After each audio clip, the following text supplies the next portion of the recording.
Jou es meso di contare I figli jou meso al mondo quando sono arrivata al 20.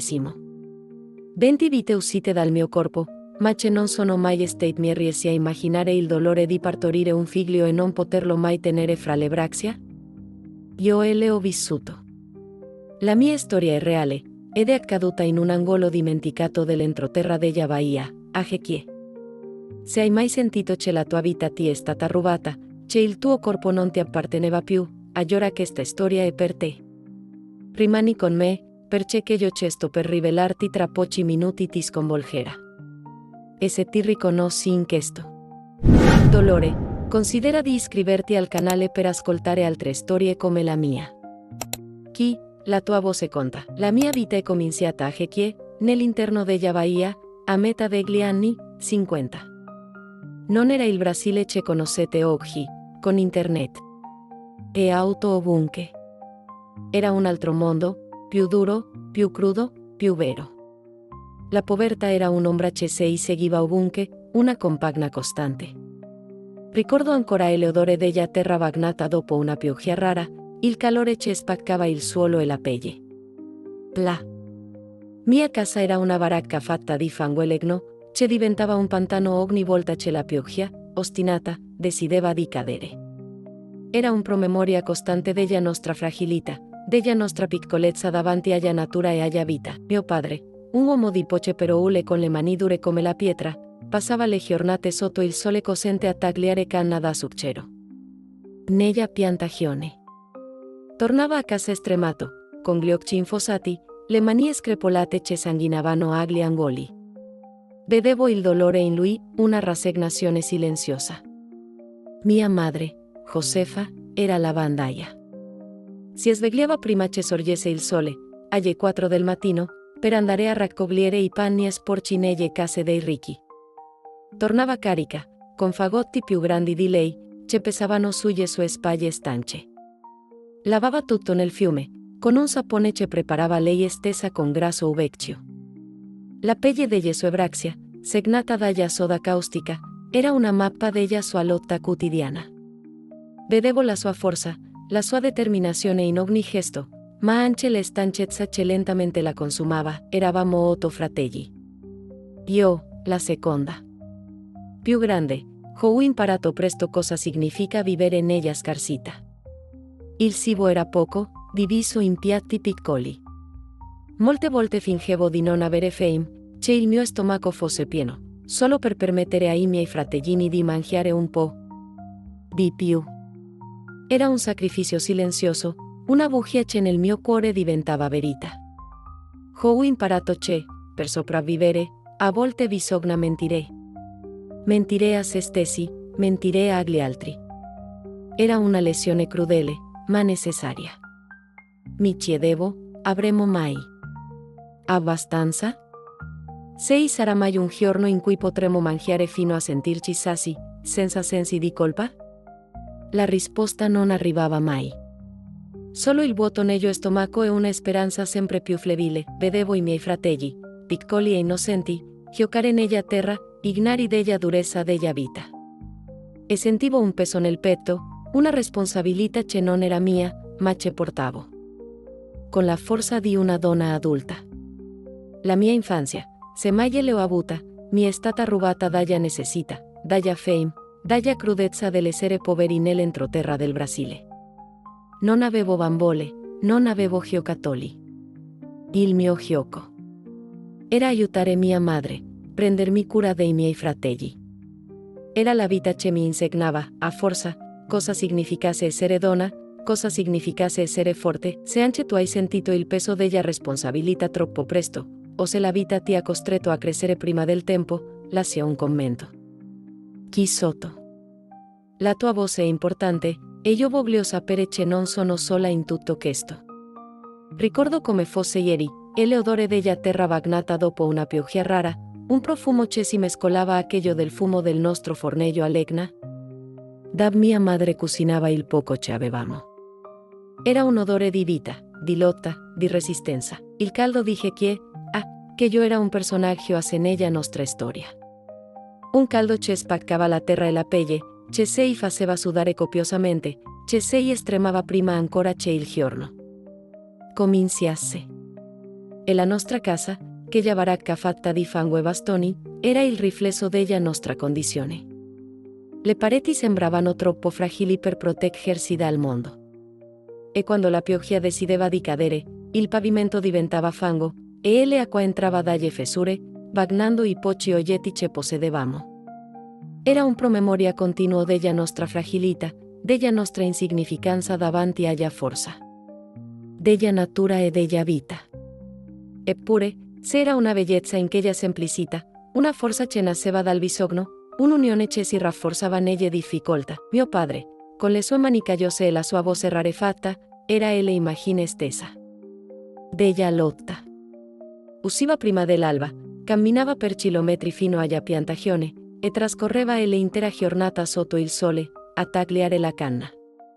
Il macete, pesante e affilato, era come un'estensione del suo braccio, e il sudore gli irrigava il viso, mescolandosi alla polvere.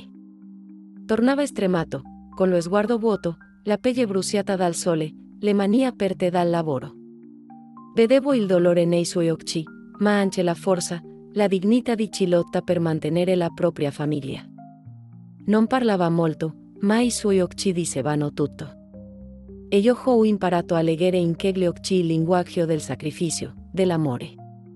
Silenzioso. Mia madre, Josefa, mia madre era una guerriera. Si alzava ogni mattina prima del sole, e iniziava subito la sua fatica.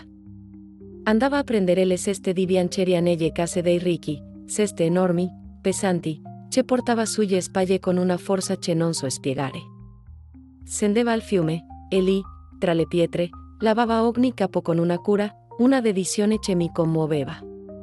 Il sapone, fatto da lei con grasso e nere, era ruvido, ma rendeva i panni bianchi come la neve. Le sue braccia, segnate dalla soda, erano il diario della sua battaglia quotidiana. In ogni suo gesto c'era una determinazione testarda, una volontà ferrea di non lasciarsi abbattere. Ma io vedevo anche la stanchezza, le rughe sempre più profonde sul suo volto, i capelli che diventavano bianchi troppo presto. Eravamo 8. Una scala di bambini, ognuno con i propri sogni, i propri capricci, i propri bisogni. Io, la seconda, ho conosciuto presto la scarsità e la responsabilità. Il cibo era poco, diviso tra troppe bocce, e spesso io fingevo di non avere fame, solo per permettere ai più piccoli di avere un cucchiaio in più. Era una bugia silenziosa che diventava verità nel mio cuore. E ho imparato che, per vivere, a volte si deve mentire. Mentire a se stessi, mentire agli altri. Una lezione dura, ma necessaria. Mi chiedevo, se sarà mai un giorno in cui potremo mangiare senza colpa, fino a saziarsi? Ma la risposta non arrivava mai. Solo il vuoto nello stomaco e la speranza che pian piano si spegneva, ma anche nella miseria, se era amore. Un amore che si mostrava nei piccoli gesti, negli sguardi complici, in che l'unione che si teneva insieme. Vedevo i miei fratelli, piccoli e ingenui, correre nella polvere, ridere, litigare, proprio come tutti i bambini. E io sentivo su di me un peso che non era mio, ma che portavo con la forza di una donna fatta. La mia infanzia, se mai le ho avuta, mi è stata rubata dalla povertà, dalla fame, dalla durezza della vita nell'entroterra brasiliano. Non avevo bambole, non avevo giochi. Il mio gioco era aiutare mia madre, accudire i miei fratelli. Era la vita che mi insegnava, con la forza, cosa significasse essere donna, cosa significasse essere forte. Eppure, nonostante tutto, io sognavo. Sognavo un futuro diverso, una vita migliore. Sognavo di studiare, di imparare, di diventare qualcuno. Sogni che, più avanti, mi sarebbero stati brutalmente strappati. Se anche tu hai sentito il peso della responsabilità troppo presto, o se la vita ti ha costretto a crescere prima del tempo, lascia un commento qui sotto. La tua voce è importante. E voglio sapere che non sono sola in tutto questo. Avevo solo 12 anni quando la disgrazia più grande si abbatte su di noi. Era un mese di novembre, Il sole bruciava la terra a Jequie, un caldo mortale ci sembrava succhiare via la vita. Da ogni cosa. Mio padre era nei campi, sotto che il sole spietato, quando cadde. Non si rialzò più. Colpo di calore, dissero poi. Lo portarono a casa già senza vita, buttato su un carro come fosse un sacco di canna da succhero. E l'odore di quel giorno, sudore, terra e morte. Non lo dimenticherò mai. Fu il giorno in cui la mia infanzia quel piccolo frammento c'è. Forse nemmeno avevo mai avuto davvero fini per sempre. Che l'odore rimase impresso in me, un costante promemoria della fragilità della vita, della crudeltà del destino. Il giorno dopo il funerale, fatto senza vara perché non avevamo soldi, mia madre mi chiamò. I suoi occhi, un tempo pieni di vita, ora portavano un peso che non avevo mai visto prima. Su, ora tocca a noi farsela. Dovrai lasciare la scuola. Mi piaceva studiare, lo sai? Avevo imparato a leggere, sapevo scrivere il mio nome, Fer. I conti. Ma non c'era spazio per discutere. La sua voce era ferma, ma dietro ogni parola c'era dolore. Che io stesso giorno, nascosi il mio unico quaderno sotto il materasso di paglia. Era una parte di me, un assaggio di un futuro diverso, che stavo seppellendo lì. E andai ad aiutare mamma con i panni da lavare. La vita non aspettava. La Fame non aspettava. Cominciamo a lavare i vestiti per la famiglia Mendonca, che all'epoca possedeva metà di Jequie. Avevano una fazenda, un negozio, una farmacia, tutto. Il date Americo Mendonca era medico, e l'unico a curare i ricchi della regione. La prima volta che misi piede nella loro casa grande, rimasi a bocca aperta. C'era un pavimento che brillava. Mobili di legno così belli che avevo paura di toccarli, e un frigorifero enorme, una cosa che non avevo mai visto in vita mia. I bambini li mangiavano così tanto che buttavano via se che avrebbe potuto sfamare la mia famiglia per un giorno intero. Osservavo tutto con un misto di ammirazione e rabbia. Com'era possibile tanta abbondanza in un posto e tanta miseria? Nell'altro? Questa domanda riecheggiava nella mia mente, una melodia triste e costante. Mamma era rispettata per il suo lavoro. Faceva tornare i vestiti bianchi come la neve. Il date Americo diceva sempre, Donna Josefa ha le mani d'oro per farmi i camisi così. Un giorno, mi vide aiutare e disse, questa ragazza è forte per la sua età. Quanti anni ha? Mamma. Rispose con orgoglio, ha compiuto 13 anni adesso, dottore. Lui mi guardò in un modo che allora non capii, ma che oggi conosco fin troppo bene. Quando sarà un po' più grande, potrà venire a lavorare qui in casa. Sei serve una ragazzina sveglia. Da quel giorno, ogni volta che andavamo a consegnare il bucato, lui chiedeva, allora, Suraima, sei già cresciuta abbastanza? Io abbassavo la testa imbarazzata, sentendo un brivido lungo la schiena.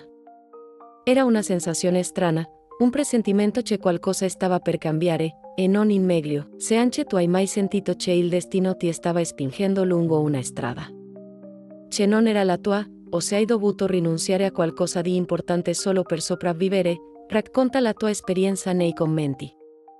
La tua storia potrebbe aiutare qualcuno. Avevo solo 12 anni, ma la vita mi aveva già insegnato più di quanto avrebbe potuto fare qualsiasi libro.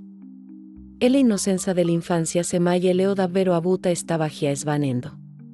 E poi la disgrazia più grande si abbatte su di noi, come un fulmine a ciel sereno.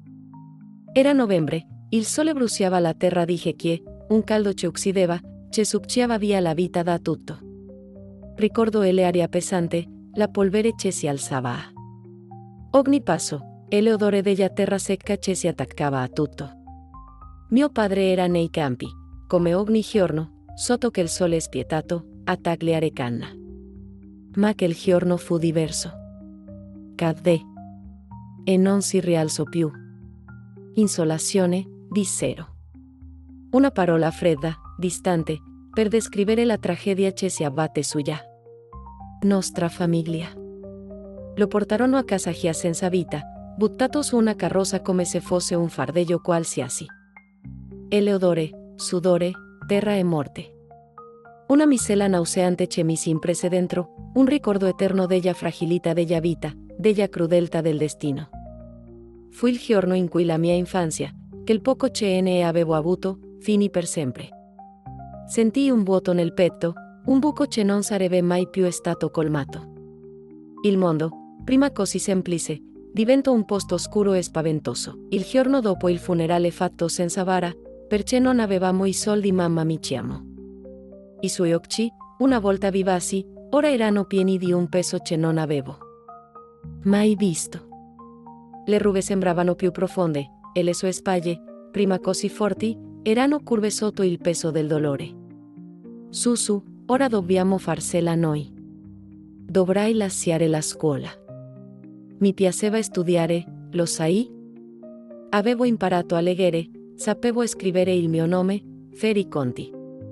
La scuola era il mio rifugio, la mia finestra su un altro futuro. Ma non se era. Che scelta.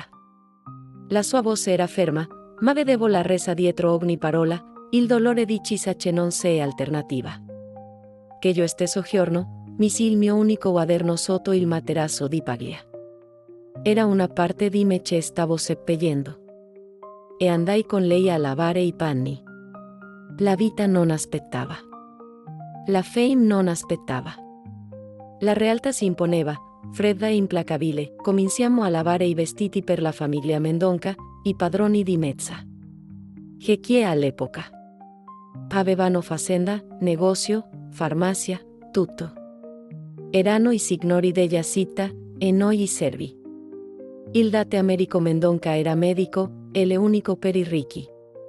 La prima volta che entrai nella loro casa, rimasi senza parole. Era un altro mondo, un contrasto violento con la nostra miseria. Il pavimento era così lucido che si vedevo riflessa. I mobili di legno sembravano opere d'arte. E se era un frigorifero bianco, enorme, che faceva un ronzio basso, una cosa che non avevo mai visto. I bambini li buttavano via il cibo che avrebbe sfamato la mia famiglia intera. Li guardavo con un misto di stupore e rabbia. Com'era possibile tanta abbondanza in un posto e tanta fame nell'altro? Questa domanda mi perseguitava, come una musica triste e continua, un grido silenzioso di ingiustizia. Avevo solo 12 anni quando la più grande disgrazia si abbatte su di noi. Era novembre, e il sole bruciava la terra di Jequié, un caldo soffocante che sembrava risucchiare la vita da ogni cosa. Mio padre era nei campi, sotto che il sole spietato, quando crollò. Non si rialzò più. Colpo di calore, dissero poi. Lo portarono a casa già morto, buttato sopra un carro come fosse un sacco di canna da zucchero. Eleodore che aveva quel giorno, sudore, terra e morte. Non lo dimenticherò mai. Fu il giorno in cui la mia infanzia, quella piccola cosa c'è. Forse non avevo mai avuto del tutto, finì per sempre. Che l'odore mi si attaccato addosso, come un marchio. Un promemoria costante della fragilità della vita, della crudeltà del destino. Il giorno dopo il funerale, senza vara, perché non avevamo nemmeno i soldi perché io, mamma mi chiamo. I suoi occhi, un tempo pieni di vita, ora portavano un peso che non avevo mai visto prima. Su, adesso tocca a noi. Dobbiamo farsela da sole. Tu dovrai lasciare la scuola. A me piaceva studiare, lo sai? Avevo imparato a leggere, sapevo scrivere. Il mio nome, facevo i conti. Ma non c'era spazio per discutere. La sua voce era ferma, ma io vedevo il dolore dietro ogni parola. Che io stesso giorno, nascosi il mio unico quaderno sotto il materasso di paglia. Era un pezzo di me, un frammento di un futuro diverso, che stavo seppellendo lì. E andai ad aiutare mamma con le ceste di biancheria. La vita non aspettava. La fame non aspettava. Cominciamo a lavare per la famiglia Mendonca, che a quel tempo possedeva metà di Jequié. Avevano una fattoria, un negozio, una farmacia, tutto. Il date Americo Mendonca era medico, e le unico che curava i ricchi d'ella. Sona. La prima volta che entrai nella loro casa padronale rimasi a bocca aperta. Il pavimento brillava, i mobili erano così belli che avevo paura a toccarli, e se era un frigorifero enorme, una cosa che non avevo mai visto prima in vita mia. I bambini li mangiavano così tanto che buttavano via cibo che sarebbe bastato per sfamare la mia famiglia per un giorno intero. Osservavo tutto con un misto di ammirazione e rabbia. Com'era possibile che in un posto sei fosse così tanta abbondanza, e nell'altro solo miseria? Questa domanda mi rimbalzava nella testa. Come una melodia triste, incessante, mamma era rispettata per il suo lavoro. Lasciava i vestiti bianchi come la neve. Il date Americo diceva sempre: Donna Josefa ha mani d'oro per far brillare i miei camisi così. Un giorno mi vide aiutare e disse: questa ragazzina è forte per la sua età. Quanti anni ha? Mamma, rispose, con un certo orgoglio: ha appena compiuto 13, dottore. Lui mi guardò in un modo che allora non capii, ma oggi so bene cosa significava. Quando crescerà ancora un po', potrebbe venire a lavorare qui a casa. Abbiamo bisogno di una ragazza sveglia. Da quel giorno, ogni volta che andavamo a consegnare il bucato, lui chiedeva: e allora, Suraima, sei già cresciuta abbastanza? Io abbassavo la testa imbarazzata, con un brivido lungo la schiena. Era una sensazione strana, come se qualcosa stesse per cambiare, e non in meglio, se anche tu ti sei sentito spinto dal destino verso una strada che non era la tua, o hai dovuto rinunciare a qualcosa di importante per sopravvivere. Condividi la tua esperienza nei commenti. La tua storia potrebbe aiutare qualcuno. Avevo solo 12 anni, ma la vita mi aveva già insegnato più di qualsiasi libro. E l'innocenza dell'infanzia, se mai l'ho avuta, stava svanendo. E così, la disgrazia più grande si abbatte su di noi, come un fulmine a ciel sereno. Era novembre, il sole bruciava la terra di Jequie, un caldo che sembrava succhiare la vita da tutto. Ricordo l'aria pesante, la polvere che si sollevava. A ogni passo, l'odore della terra secca che impregnava tutto. Mio padre era nei campi, sotto che il sole spietato, a tagliare canna, come faceva ogni giorno. Ma quel giorno, qualcosa fu diverso. Crollò. Non si rialzò più. Colpo di calore, dissero poi. Una parola fredda, distante, per descrivere la tragedia. Che si era abbattuta sulla nostra famiglia. Lo portarono a casa già morto, buttato sopra un carro come fosse un sacco di canna da succhero. E l'odore che aveva quel giorno, sudore, terra e morte. Un miscuglio nauseante, che si è impresso nella mia memoria come un marchio. Un ricordo costante della fragilità della vita, della crudeltà del destino, fu il giorno in cui la mia infanzia. Quella piccola cosa che forse non avevo mai davvero avuto, finì per sempre. Sentii un vuoto nel petto, un buco che non si sarebbe mai più riempito. Il mondo, prima così semplice, divenne un posto buio e spaventoso, il giorno dopo il funerale, che fu fatto senza bara perché non avevamo soldi, mamma mi chiamò. I suoi occhi, un tempo pieni di vita, ora portavano un peso che non avevo mai visto. Le rughe sul suo volto sembravano più profonde, e le sue spalle, prima così forti, parevano curve sotto il peso del dolore. Su, adesso tocca a noi. Tu dovrai lasciare la scuola. A me piaceva studiare, sai? Avevo imparato a leggere, scrivevo il mio nome, facevo i conti. La scuola era il mio rifugio, il mio piccolo sguardo su un futuro diverso. Ma non c'era spazio per discutere. La sua voce era ferma, ma vedevo la rassegnazione dietro ogni parola. Quello stesso giorno, nascosi il mio unico quaderno sotto il materasso di paglia. Era un pezzo di me, un frammento di un futuro che stavo seppellendo. E andai ad aiutare mamma con le ceste di biancheria. La vita non aspettava.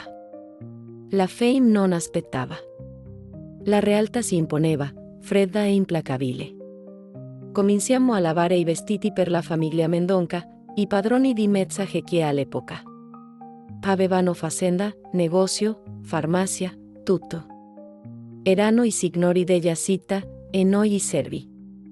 Il date Americo Mendonca era medico, e l'unico per i ricchi.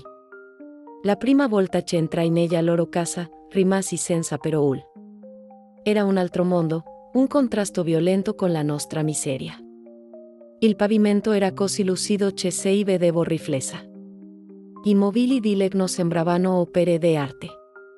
Ese era un frigorifero bianco, enorme, che faceva un ronzio vaso, una cosa che non avevo mai visto. I bambini li buttavano via il cibo che avrebbe sfamato la mia famiglia intera. Li guardavo con un misto di stupore e rabbia. Com'era possibile tanta abbondanza in un posto e tanta fame nell'altro? Questa domanda mi perseguitava, come una musica triste e continua, un grido silenzioso di ingiustizia. Avevo solo 12 anni quando la più grande disgrazia si abbatte su di noi. Era novembre, e il sole bruciava la terra di Chequia, un caldo soffocante che sembrava risucchiare la vita da ogni cosa. Mio padre era nei campi, sotto che il sole spietato, quando crollò. Non si rialzò più. Colpo di calore, dissero poi. Lo portarono a casa già morto, buttato sopra un carro come fosse un sacco di canna da zucchero. E l'odore che aveva quel giorno, sudore, terra e morte. Non lo dimenticherò mai. Fu il giorno in cui la mia infanzia, quella piccola cosa c'è. Forse non avevo mai avuto del tutto, finì per sempre. Che l'odore mi si è attaccato addosso, come un marchio. Un promemoria costante della fragilità della vita, della crudeltà del destino, il giorno dopo il funerale, senza bara, perché non avevamo nemmeno i soldi perché io, mamma mi chiamo. I suoi occhi, un tempo pieni di vita, ora portavano un peso che non avevo mai visto prima. Su, adesso tocca a noi. Dobbiamo farsela da sole. Tu dovrai lasciare la scuola. A me piaceva studiare, lo sai? Avevo imparato a leggere, sapevo scrivere. Il mio nome, facevo i conti. Ma non c'era spazio per discutere. La sua voce era ferma, ma io vedevo il dolore dietro ogni parola. Che io stesso giorno, nascosi il mio unico quaderno sotto il materasso di paglia. Era un pezzo di me, un frammento di un futuro diverso, che stavo seppellendo lì. E andai ad aiutare mamma con le ceste di biancheria. La vita non aspettava. La fame non aspettava, cominciamo a lavare per la famiglia Mendonca, che a quel tempo possedeva metà di Chequia. Avevano una fattoria, un negozio, una farmacia, tutto. Il date Americo Mendonca era medico, e l'unico che curava i ricchi della zona. La prima volta che entrai nella loro casa padronale rimasi a bocca aperta. Il pavimento brillava, i mobili erano così belli che avevo paura a toccarli, e se era un frigorifero enorme, una cosa che non avevo mai visto prima in vita mia. I bambini li mangiavano così tanto che buttavano via cibo che sarebbe bastato per sfamare la mia famiglia per un giorno intero. Osservavo tutto con un misto di ammirazione e rabbia. Com'era possibile che in un posto sei fosse così tanta abbondanza, e nell'altro solo miseria? Questa domanda mi rimbalzava nella testa.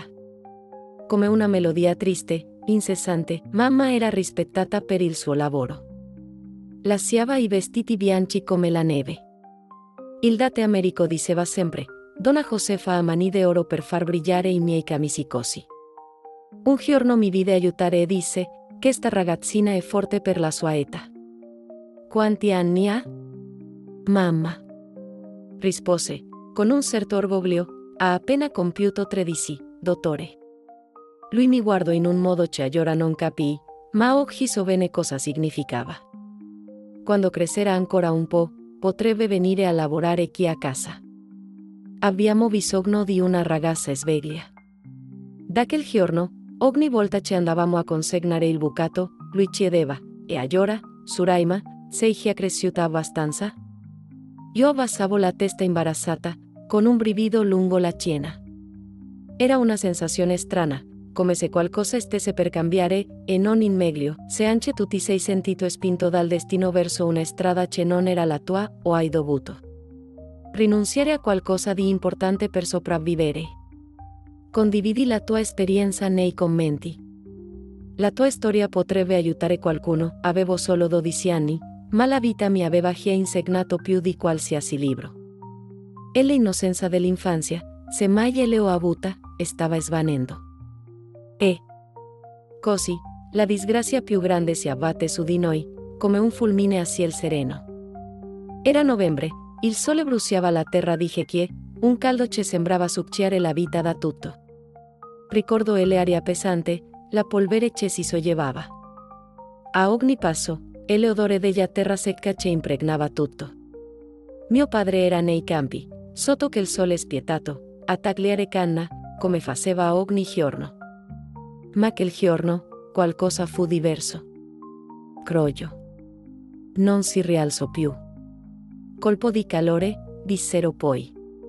Una parola fredda, distante, per descrivere la tragedia. Che si era abbattuta sulla nostra famiglia. Lo portarono a casa già morto, buttato sopra un carro come fosse un sacco di canna da succhero. E l'odore che aveva quel giorno, sudore, terra e morte. Un miscuglio nauseante, che si è impresso nella mia memoria come un marchio. Un ricordo costante della fragilità della vita, della crudeltà del destino, fu il giorno in cui la mia infanzia. Quella piccola cosa che forse non avevo mai davvero avuto, finì per sempre. Sentii un vuoto nel petto, un buco che non si sarebbe mai più riempito. Il mondo, prima così semplice, divenne un posto buio e spaventoso. Il giorno dopo il funerale, che fu fatto senza bara perché non avevamo soldi, mamma mi chiamò.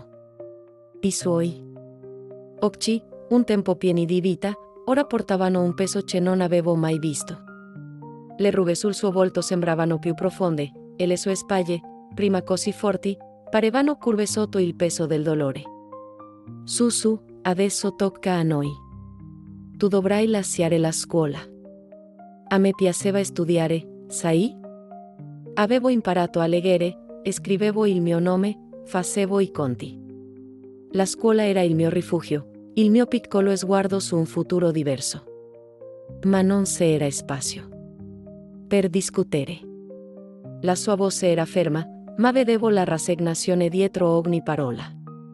Quello stesso giorno, nascosi il mio unico quaderno sotto il materasso di paglia. Era un pezzo di me, un frammento di un futuro che stavo seppellendo. E andai ad aiutare mamma con le ceste di biancheria. La vita non aspettava. La fame non aspettava. La realtà si imponeva, fredda e implacabile. Cominciammo a lavare per la famiglia Mendonca, che a quel tempo possedeva metà di Jequié. Avevano fattorie, negozi, farmacie, tutto. Erano i padroni della città, e noi i servi. Il date Americo Mendonca era l'unico medico dei ricchi della zona. La prima volta che entrai nella loro casa padronale, rimasi incantata. Era un altro mondo, un contrasto violento con la nostra miseria. Il pavimento brillava, così lucido che potevo vedersi riflessa. I mobili di legno così belli da sembrare opere d'arte intoccabili. E un frigorifero enorme, bianco, che ronzava piano, una cosa mai vista. I bambini li mangiavano così tanto che buttavano via cibo che avrebbe sfamato la mia famiglia per un giorno. Li osservavo con un misto di ammirazione e rabbia. Com'era possibile che da un lato ci fosse tanta abbondanza, e dall'altro solo miseria? Questa domanda rimbalzava nella mia mente, come una melodia triste, costante. Un grido silenzioso di ingiustizia. Mia madre era rispettata per il suo lavoro. Lasciava i vestiti bianchi come la neve, impeccabili. Il date Americo diceva sempre: Donna Josefa ha le mani fatate, i miei camisi non sono mai stati così puliti. La lodava, ma io vedevo il disprezzo nei suoi occhi, il modo in cui si vedeva, strumenti, nient'altro.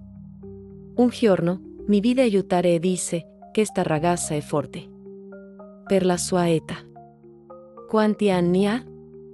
Mamma, tutta orgogliosa, rispose, ha appena compiuto 13 anni, dottore. Lui mi guardò in un modo che allora non capii, ma oggi so bene cosa significava. Era uno sguardo di possesso, di ci vede un oggetto utile, uno strumento da sfruttare. Quando sarà un po' più grande, potrà venire a lavorare qui in casa. Abbiamo bisogno di una ragazza sveglia.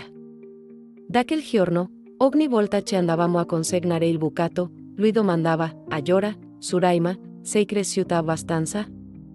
Io abbassavo lo sguardo, imbarazzata, con un brivido lungo la schiena. Era una sensazione strana, un presentimento che qualcosa stesse per cambiare, e non in meglio. Sentivo il peso di quello sguardo, la promessa di un futuro incerto, una servitù che si sarebbe estesa ben oltre la mia volontà. Che l'invito, che per molti sarebbe stato un'opportunità. Per me era il preludio a una nuova prigione. Se anche tu hai mai sentito che il destino ti stava spingendo su un sentiero che non era il tuo, o se hai dovuto rinunciare a qualcosa di importante per sopravvivere, racconta la tua esperienza nei commenti. La tua storia potrebbe aiutare qualcuno. A 15 anni cominciai a lavorare in casa Mendonca come domestica. Rifacevo i letti, spassavo quelle stanze enormi, lavavo montagne di piatti che sembravano non finire mai. Donna Teresa, la moglie del Date Americo, era una donna magra, sempre triste. Parlava poco, quasi in un sussurro. Aveva 2 figli che studiavano a Salvador e che tornavano raramente. Lei mi trattava senza particolare riguardo, né bene, né male. Ero solo un'ombra in quella casa immensa, un ingranaggio silenzioso nella macchina della loro vita. Mi chiedevo cosa la rendesse così triste, nonostante tutta quella ricchezza. Forse la tristezza abita anche nei palazzi, il Date Americo, invece, era diverso. Mi trattava come se fossi importante. Mi chiedeva se sapevo leggere, se volevo imparare. Mi mostrava i suoi libri di medicina, mi spiegava come funzionava il corpo umano.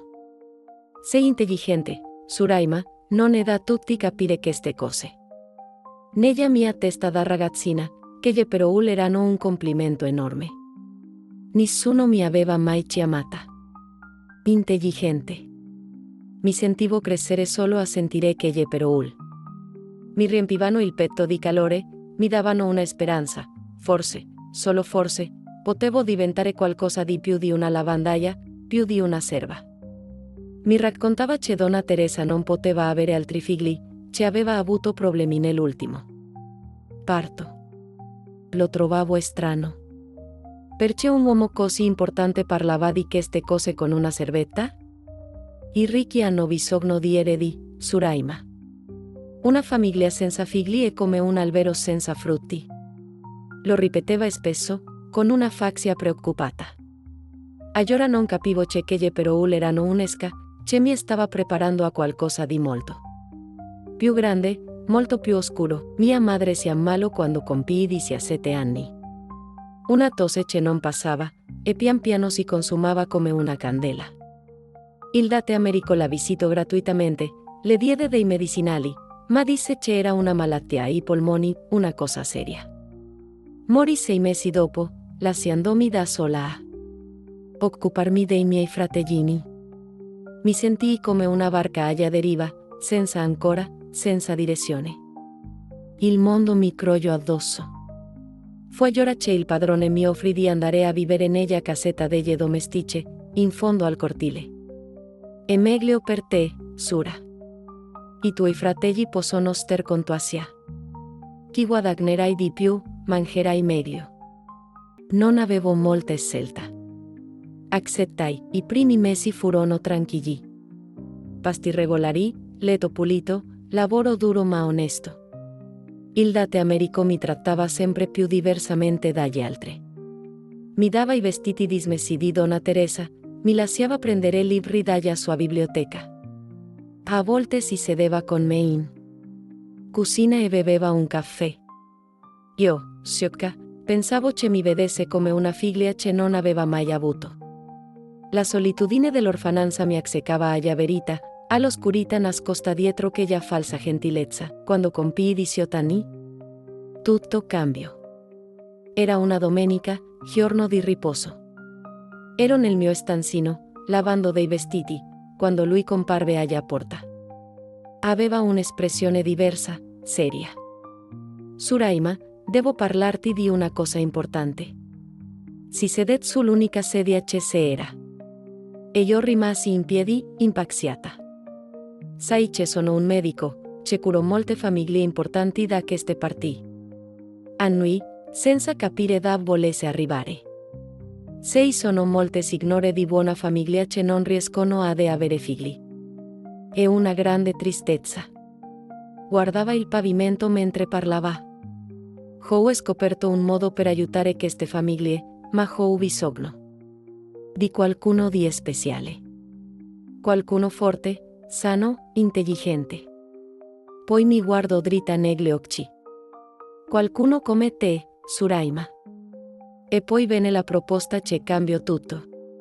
Puoi guadagnare più soldi in un mese di quanti tua madre ne abbia mai visti. In tutta la sua vita.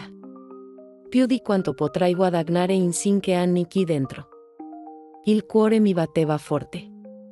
Pensai subito ai miei fratelli, alla possibilità di dare loro scuola, cibo buono, vestiti nuovi. Che cosa dovrei fare, dottore? Lui sorrise in un modo che mi fece venire i brividi. Semplicemente prestare il tuo corpo per un po', Suraima. Solo questo. Sei perfetta. Non capii subito cosa significasse. Pensai a un esperimento medico, forse donare sangue, qualcosa del genere. Non sapevo che avevo appena venduto tutta la mia vita, che il mio corpo non mi sarebbe più appartenuto. E allora? Accetti? E io, senza capire davvero in cosa mi stavo cacciando, annui. Ero così disperata in cerca di una via d'uscita, di una possibilità per cambiare il destino dei miei fratelli, che non vidi la trappola, e l'avviso che si spalancava sotto i miei piedi. Quel, sì, fu il primo passo verso l'inferno, se questa parte ti ha toccato in qualche modo, condividila con qualcuno che ha bisogno di sentirla. A volte, l'innocenza e il bisogno si portano su strade che non avremmo mai immaginato. Dopo una settimana di esami quotidiani, il date Americo entrò. Nella stanzetta davvero isolata con un grande sorriso. Ha funzionato, Suraima, darai una grande gioia a una famiglia molto importante. Fu allora che mi spiegarono le regole. Non potevo raccontare niente a nessuno. Non potevo uscire da quella clinica fino alla nascita del bambino. Non potevo ricevere visite. Dissero che avrebbero detto ai miei fratelli che avevo trovato lavoro come infermiera in una città lontana. I soldi sarebbero arrivati a loro ogni mese. E solo per poco tempo.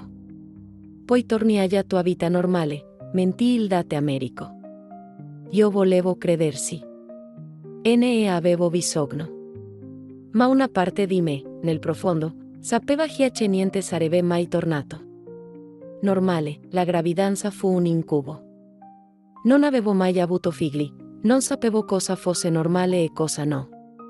Vomitavo così tanto che pensavo di morire lì, in quel letto. Avevo dolori alla schiena, alle gambe, dappertutto. Quando il bambino cominciò a muoversi, fu la cosa più strana e magica del mondo. Parlavo con lui a bassa voce, anche sapendo che non era mio. Mi dispiace, piccolino, ma l'ansia non potrà crescere te. Nonostante tutto, cominciai a nutrire un amore strano per quella creaturina che cresceva dentro di me. Come ero ingenua, il peggio non era il dolore fisico. Era la solitudine. Passavo le giornate da sola in una stanza piccola, con una finestra che quasi non si apriva. Vedevo solo l'infermiera burbera che veniva a misurarmi la pressione, e il date Americo che appariva di tanto in tanto per controllarmi la panza.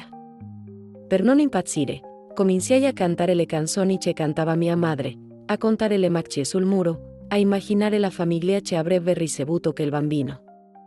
Lo tratteranno bene? Gli diranno dada bene?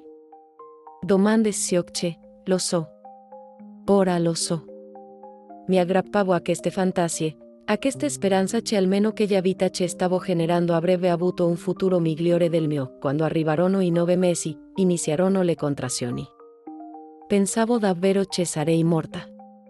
Urlavo, ma nessuno veniva ad aiutarmi. Dopo ore di dolore, finalmente mi portarono nella sala parto improvvisata. Il date Americo e l'altro medico erano lì, insieme all'infermiera. Mi legarono le mani al letto. Questo non lo dimenticherò mai. Dissero che era per non farmi muovere, ma ora so che era per non permettermi di toccare il bambino. Partorii una bambina. Sentii il suo pianto, forte, sano. Lasciatemi vederla, supplicai. Nemmeno per sogno, rispose l'altro medico, girandosi e uscendo con mia figlia in braccio. Non mi fu concesso nemmeno di toccarla, né sapere che nome le avessero dato, né com'era fatta, né il colore dei suoi capelli. Mi fecero una puntura che mi fece dormire. Quando mi svegliai, avevo il petto fasciato, gonfio e dolente dal latte. E l'infermiera mi diede una medicina amara. Serve a far passare il latte. Dimentica di aver avuto un figlio. Come se fosse facile. Vero? Come se si potesse strappare un pezzo del cuore così, da un momento all'altro. Rimasi lì per una quindicina di giorni a riprendermi, piangendo in silenzio. Quando mi sentii meglio, il date Americo si presentò con una busta. Ecco qui. La tua prima parte del pagamento. Hai fatto un ottimo lavoro. Aprì, e se erano più soldi di quanti ne avessi mai visti in vita mia. Li guardai senza riuscire a credersi. Quando posso tornare a casa, chiesi. Lui sorrise in quel modo che mi dava i brividi. Presto, presto. Ma prima dobbiamo prepararti per la prossima volta. Fu lì che capii che non sarebbe stata una sola volta, che l'incubo era appena cominciato. Ero una macchina, una fattoria umana, e loro non avevano nessuna intenzione di lasciarmi andare. Ad ogni battito del mio cuore, sentivo il peso di quella verità crudele. Se anche tu ti sei mai sentita intrappolata in una situazione senza via di uscita, o se la tua voce è stata messa a tacere, sappi che non sei sola. Lascia un commento qui sotto. La tua storia può ispirare altri a cercare la libertà. Tra una gravidanza e l'altra, mi lasciavano tornare per qualche mese a casa dei Mendonca. I miei fratelli venivano a trovarmi, convinti che lavorassi davvero come infermiera e che ogni tanto viaggiassi per lavoro. La bugia era stata costruita bene. Loro stavano bene con i soldi che mandavo. Mia sorella maggiore si occupava dei più piccoli. Che io era l'unico conforto che avevo. Mi aggrappavo a questa piccola verità, a quell'illusione che, in qualche modo, li stessi proteggendo, anche a un prezzo così alto per me. Mia madre è morta senza sapere la verità su ciò che facevo davvero. Sul letto di morte, quando la malattia le aveva ormai portato via tutto, mi prese le mani, ormai sottili e fragili, e disse con un filo di voce: "Ci orgoglio di te, figlia mia, che lavori come infermiera, che salvi vite." Quel giorno ho pianto. Tanto, non per la sua morte, ma per la vergogna della bugia. È morta credendo che se le avessi fatta, che fossi diventata qualcuno nella vita, quando invece ero solo un oggetto, un'incubatrice umana, una macchina per partorire per gli altri. La colpa mi divorava da dentro, un veleno lento e silenzioso, che mi impediva di provare qualsiasi gioia, qualsiasi pace. Col tempo, i veli che coprivano i miei occhi iniziarono a cadere, e scoprii che non era solo il date Americo dietro a tutto. La rete era molto più grande, più complessa e più crudele di quanto potessi immaginare. Se era un intero sistema, con ramificazioni in tutto il paese. Altri medici di città vicine, con i loro camisi impeccabili e sorrisi finti, erano complici. Politici importanti, con le loro promesse vuote e le tasche piene, garantivano l'impunità. Ricchi proprietari terrieri, con le loro vaste tenute e le coscienze minuscole, finanziavano le operazioni. Tutti mandavano clienti al date Americo, copice non potevano avere figli, disposte a pagare qualsiasi prezzo per un erede, alcuni venivano persino da Sao Paulo, da Rio de Janeiro, da grandi città dove la vita sembrava più moderna, ma la crudeltà era la stessa. Pagavano fortune per avere un bambino con caratteristiche desiderabili, come se stessero comprando un animale di razza. Io ero una delle produttrici, come se ci chiamavano. Un termine freddo, disumano, che mi riduceva a una funzione biologica. Se erano anche altre donne, povere come me, sparse in luoghi diversi per non destare sospetti, disseminate come semi in un campo di sfruttamento, mi chiedevo se anche loro sentissero lo stesso dolore, la stessa solitudine, la stessa vergogna. Se anche loro sognassero una vita diversa, la libertà. Se anche loro piangessero di nascosto, rimpiangendo la vita che era stata loro rubata, i bambini che mettevo al mondo andavano a famiglie ricche qui in Brasile, in palazzi e vite di lusso che io non avrei mai conosciuto. Ma alcuni, scoprii, finivano addirittura all'estero. Una volta, sentii una conversazione tra il date Americo e un uomo in abito elegante, con accento straniero.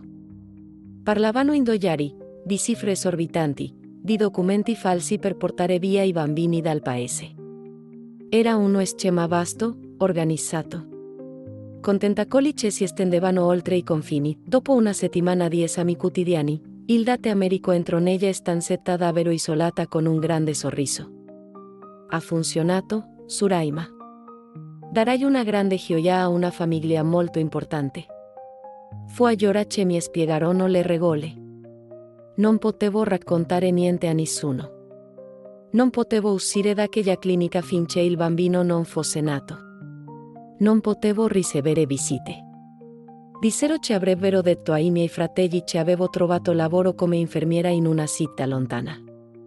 Il denaro sarebbe stato inviato a loro ogni mese. E solo per poco tempo. Poi torni alla tua vita normale, mentì il date Americo. Io volevo credersi. Avevo bisogno di credersi. Ma una parte di me, in fondo all'anima, sapeva che niente sarebbe mai più stato normale. La gravidanza fu un incubo. Io, che non avevo mai avuto figli, non sapevo cosa fosse normale e cosa no. Vomitavo così tanto che a volte pensavo che sarei morta lì, in quel letto. Avevo dolori alla schiena, alle gambe, ovunque. Quando il bambino cominciò a muoversi, fu la cosa più assurda del mondo. Parlavo con lui sottovoce, anche sapendo che non era mio.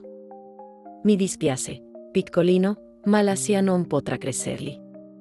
Eppure, dentro di me cominciava a nascere uno strano amore per quella creaturina che cresceva nel mio ventre. Come ero ingenua, il peggio non era il dolore fisico. Era la solitudine. Passavo le giornate da sola in una stanzetta piccola, con una finestra che nemmeno si apriva bene. Vedevo solo l'infermiera dal volto scuro, che veniva a misurarmi la pressione, e il date Americo, che ogni tanto veniva a controllarmi la pancia. Per non impazzire, cominciai a cantare le canzoni che mia madre cantava, a contare le macchie sul muro, a immaginare come sarebbe stata la famiglia che avrebbe ricevuto quel bambino. Lo tratteranno bene? Gli racconteranno da bene? Domande. Siocce, lo so. Ora lo so. Mi aggrappavo a queste fantasie, a quella speranza che almeno quella vita che stavo generando potesse avere un futuro migliore del mio. Quando arrivarono i 9 mesi, iniziarono le contrazioni. Pensavo davvero che sarei morta. Lo giuro su Dio. Urlavo, ma nessuno veniva ad aiutarmi. Dopo ore così, finalmente mi portarono in una sala parto improvvisata. Il date Americo e un altro medico erano lì, insieme all'infermiera. Mi legarono le mani al letto. Questo non lo dimenticherò mai. Dissero che era per non farmi muovere, ma oggi so che era per non permettermi di prendere in braccio il bambino. Partorii una bambina. Sentii il suo pianto, forte, sano. Fatemi vedere, implorai. Nemmeno per sogno, rispose l'altro medico, voltandosi e uscendo con mia figlia tra le braccia. non mi fu permesso nemmeno di toccarla. Non seppi mai che nome le diedero, né il colore dei suoi capelli, niente. Mi fecero una puntura che mi fece addormentare. Quando mi svegliai, il seno era vendato, gonfio, dolorante dal latte che non potevo dare. E l'infermiera mi diede una medicina amara. Serve a far passare il latte. Dimentica di aver avuto un figlio. Come se fosse facile, vero? Come se si potesse strappare un pezzo del cuore così, dall'oggi al domani. Rimasi lì per una quindicina di giorni a riprendermi, piangendo di nascosto. Quando migliorai, il Date Americo si presentò con una busta. Ecco la tua prima parte. Del pagamento.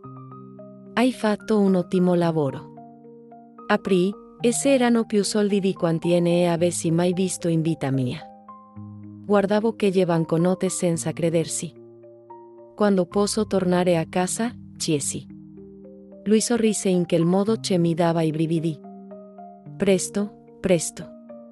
Ma prima dobbiamo cominciare a prepararti per la prossima volta. Fu lì che capii che non sarebbe stata solo una volta. Che l'incubo era appena iniziato. Ero una macchina. Una fabbrica di esseri umani. E loro non avevano alcuna intenzione di lasciarmi andare. Ad ogni battito del mio cuore, sentivo il peso di quella verità crudele. Se anche tu ti sei sentita intrappolata in una situazione senza via di uscita, o se la tua voce è stata messa a tacere, sappi che non sei sola. Lascia un commento qui sotto. La tua storia può ispirare altri a cercare la libertà. Tra una gravidanza e l'altra, mi lasciavano tornare per qualche mese a casa dei Mendonca. I miei fratelli venivano a trovarmi, convinti che lavorassi davvero come infermiera. E che ogni tanto dovessi viaggiare per lavoro. La bugia era stata costruita bene. Loro stavano bene con i soldi che inviavo. Mia sorella maggiore si occupava dei più piccoli. Che io era l'unico conforto che avevo. Mi aggrappavo a quella piccola verità, a quell'illusione che, in qualche modo, li stessi proteggendo, anche a costo di sacrificare me stessa. Mia madre morì senza sapere la verità su ciò che facevo davvero. Sul letto di morte, quando la malattia le aveva già consumato tutto, prese le mie mani, ormai così magre e fragili, e disse con un filo di voce: "C'è orgoglio di te, figlia mia, che lavori da infermiera, che salvi vite." Quel giorno piansi tanto, non per la sua morte, ma per la vergogna della menzogna, della farsa che vivevo. Morì credendo che se le avessi fatta, che fossi diventata qualcuno nella vita. Ma in realtà ero solo un oggetto, un'incubatrice umana. Una macchina per partorire per gli altri. La colpa mi divorava dentro, un veleno lento e silenzioso, che mi impediva di provare qualsiasi gioia. Qualsiasi passe, col passare del tempo, i veli che mi coprivano gli occhi cominciarono a cadere, e scoprì che non c'era solo il Date Americo dietro a tutto. La rete era molto più grande, più complessa, più crudele di quanto potessi immaginare. C'era un'intera organizzazione, con ramificazioni in tutto il paese. Altri medici di città vicine, con i loro camisi impeccabili e sorrisi falsi, erano complici. Politici importanti, con promesse vuote e tasche piene, garantivano l'impunità. Ricchi proprietari terrieri, con le loro immense fattorie e le coscienze minuscole, finanziavano le operazioni. Tutti mandavano clienti al Date Americo, coppie che non potevano avere figli, disperate per avere un erede, disposte a pagare qualsiasi prezzo. Alcuni venivano persino da Sao Paulo, da Rio de Janeiro, da grandi città dove la vita sembrava più moderna, ma la crudeltà era la stessa. Pagavano fortune per avere un bambino con caratteristiche desiderabili, come se stessero acquistando un animale di razza. Io ero una delle produttrici, come se ci chiamavano. Un termine freddo, disumano, che mi riduceva a una funzione biologica. C'erano anche altre donne, povere come me, sparsi in luoghi diversi per non attirare sospetti, disseminate come semi in un campo di sfruttamento. Mi chiedevo se anche loro provassero lo stesso dolore, la stessa solitudine, la stessa vergogna. Se anche loro sognassero una vita diversa, la libertà.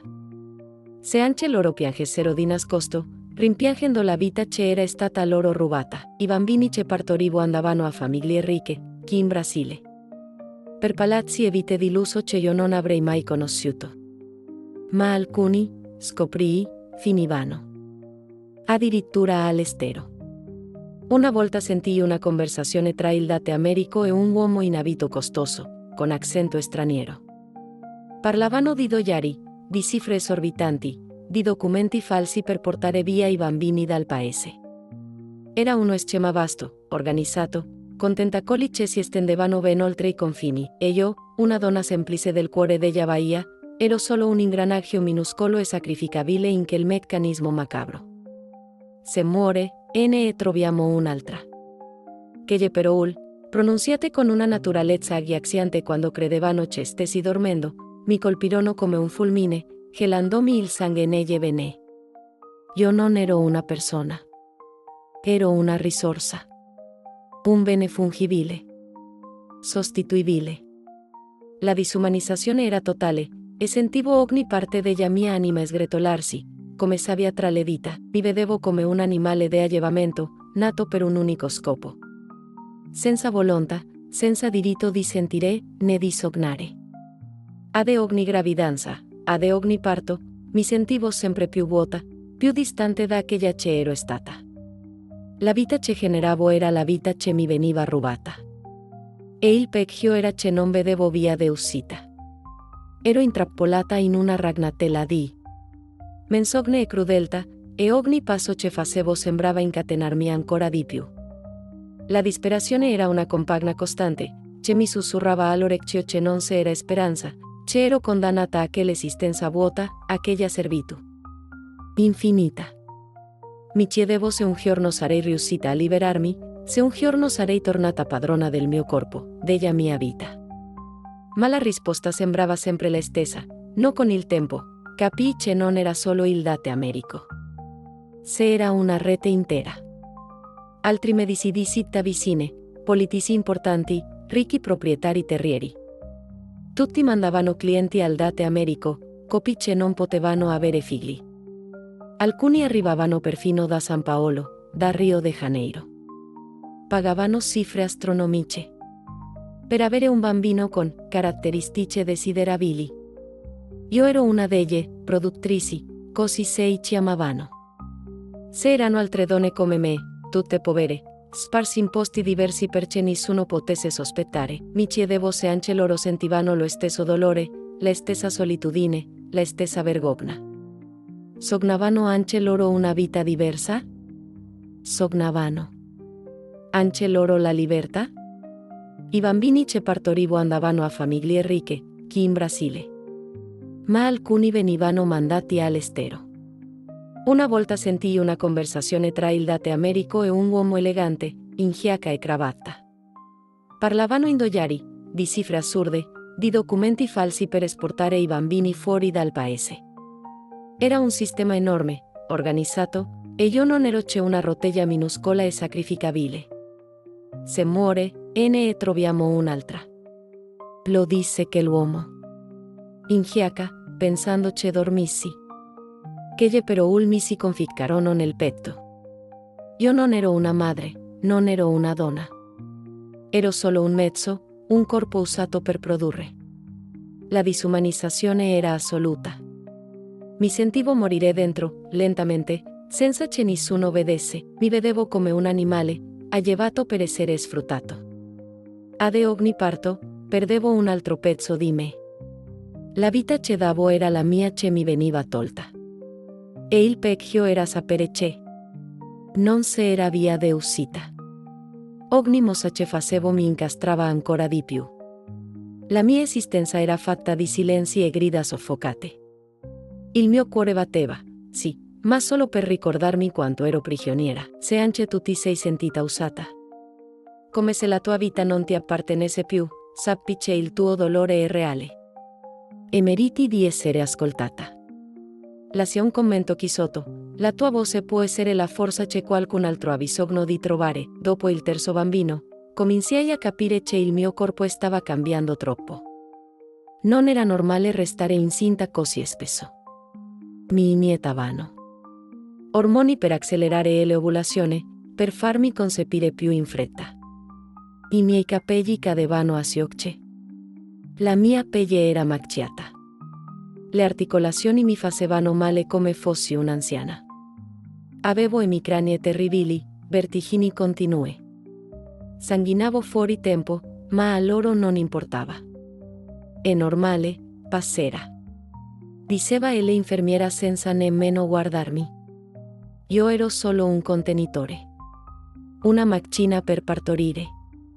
E il mio dolore non contava nulla. Sentivo ogni cellula gridare aiuto, ma nessuno ascoltava. Il peggio era che ciò che succedeva nella mia testa. Un giorno ero contenta, il giorno dopo volevo morire. Scoppiavo a piangere per niente. Avevo incubi terribili. Cominciai ad avere pensieri strani, di fuggire, di far del male ai medici, di farla finita. Non ero mai stata una persona cattiva. Ma il dolore, quando dura tanto, ti cambia. Ti indurisce o ti spezza. E io stavo per spezzarmi, la sanità mentale, che il filo sottile che si separa dal baratro, stava per rompersi. Mi guardavo allo specchio e non riconoscevo più quella donna. Un corpo stanco, segnato, con occhi che portavano il peso di mille vite.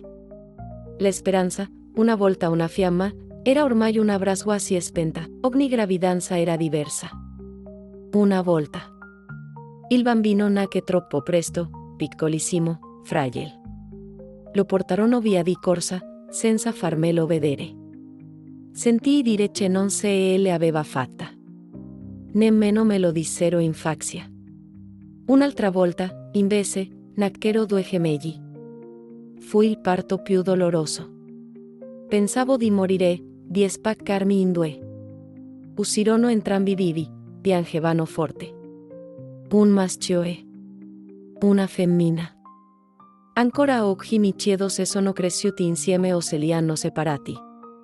Mi aggrappavo a questi dettagli, a questi ricordi sfocati, come fossero frammenti di un puzzle che non avrei mai potuto completare. Ogni vita che partorivo era un pezzo della mia che se ne andava, ma in mezzo a tutto questo, la cosa più dolorosa era vedere il mio sogno morire. Prima di tutto questo, volevo studiare, diventare magari una maestra. Volevo sposarmi, avere una famiglia mia. Ma ogni bambino che usciva da me portava via un pezzo di quel sogno. Col passare degli anni, diventava sempre più difficile nascondere quello che facevo. Inventavano scuse per i miei fratelli, per i vicini. Dicevano che viaggiavo per lavoro, che assistevo pazienti in un'altra città. La verità era che vivevo rinchiusa in quella clinica nascosta, da una panzia all'altra. Quando uscivo, era solo di notte, sempre di nascosto, con le ordine di non parlare con nessuno. Ero un fantasma. Un'ombra che camminava senza una vita propria, sognando un futuro che non sarebbe mai arrivato. Se ti sei mai sentita svuotata, se qualcuno ti ha rubato i sogni, sappi che il tuo dolore conta. Racconta la tua esperienza nei commenti, insieme. Possiamo trovare la forza di ricominciare. Dopo il 15° bambino, capii che sarei morta se fossi rimasta lì. Avevo appena compiuto 31 anni, ma sembravo una vecchia. Il mio corpo non se la faceva più. Ogni osso, ogni muscolo, era un lamento. La vitalità della mia giovinezza era stata risucchiata da ogni vita che avevo generato. Mi sentivo come un frutto secco, senza succo, senza più niente dentro. Fu allora che iniziai a pensare a un modo per scappare da quell'inferno. Ma come? Non avevo nessuno. Nessuno studiò. Nessuno che mi avrebbe creduto contro il potente Date Americo. Ero sola, accerchiata, e il panico mi stringeva il petto. Ma in fondo, una piccola fiamma di ribellione iniziava a bruciare.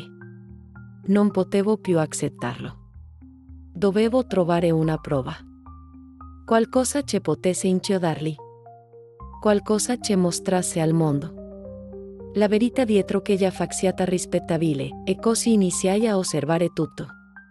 I nomici si sussurravano, le date dei partì, ci veniva a prendere i bambini.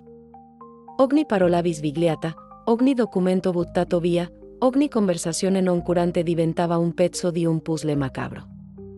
Divenni un'osservatrice silenziosa. Una spia nel mio stesso carcere. Scoprì che uno degli armadi della clinica conteneva cartelle con tutte le informazioni sui bambini nati lì. Ci era la madre, ci era il padre biologico. Li seguivano uno a uno, sempre uomini forti, intelligenti, di famiglie benestanti. Ogni bambino aveva un destino deciso a tavolino, ogni famiglia aveva pagato una somma. Era un catalogo di vite. Un archivio della mia stessa disgrazia. Avevo un nodo in gola, un misto di nausea e una strana determinazione. Quella era la mia occasione, la mia unica speranza di libertà. Quando mi trovavo da sola in clinica, cominciai a trovare il modo di sbirciare di nascosto quelle cartelle. E l'idea di raccogliere le prove mi venne quando trovai una cartella con il mio nome. Se erano foto mie, esami, tutto riguardo la mia salute. Alla fine della cartella, c'era un elenco con tutti i bambini che avevo partorito, data, sesso, caratteristiche e destinazione. Vederli tutti lì, insieme, fu uno shock. 15 bambini. 15 pezzi di me sparsi per il mondo, senza sapere chi fosse la vera madre. Quella notte piansi fino a svuotarmi. Ma non erano lacrime di tristezza, no. Era rabbia. Una rabbia che cresceva dentro di me come fuoco su paglia secca. Decisi in quell'istante che avrei iniziato a raccogliere prove. Non sapevo ancora cosa ne avrei fatto, ma sapevo che un giorno avrei trovato un modo per uscire da quell'inferno e portare quei mostri con me. La rabbia mi diede una forza che non sapevo di avere, un coraggio nato dalla disperazione più profonda. Non ero più la Sura ingenua e impaurita. Ero una donna ferita, ma determinata a lottare. Cominciai rubando una penna e un piccolo quaderno da un'infermiera. Lo nascosi sotto il materasso.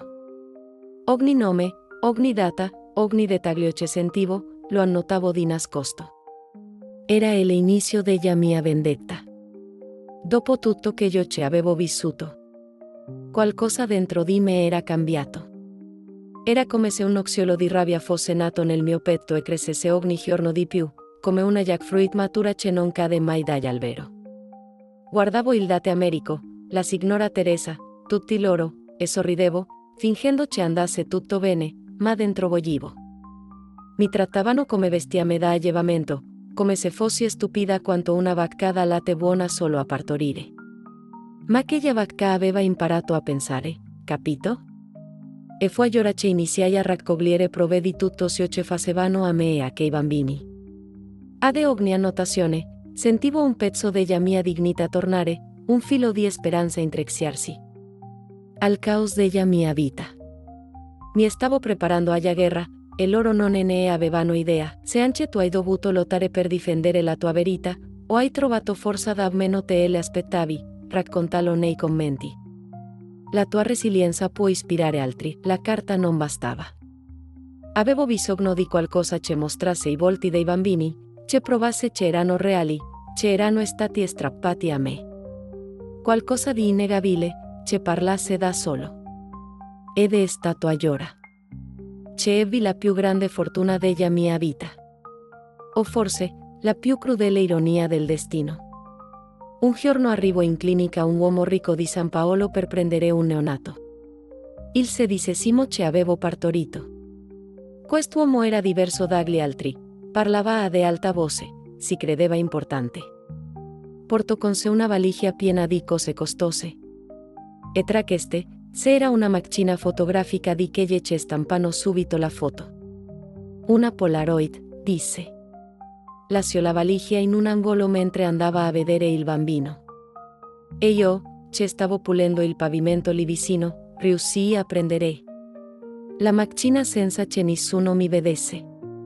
Fu l'unica volta in vita mia che rubai qualcosa, ma non mi pento nemmeno un po'. sentivo le adrenalina nelle vene, un misto di paura e excitazione. Quella macchina era la mia occasione, la mia voce, la nascosinello stesso posto d'ottenevo. La cartella, dopo aversi messo un bel po' a capire come funzionava quell'aggeggio.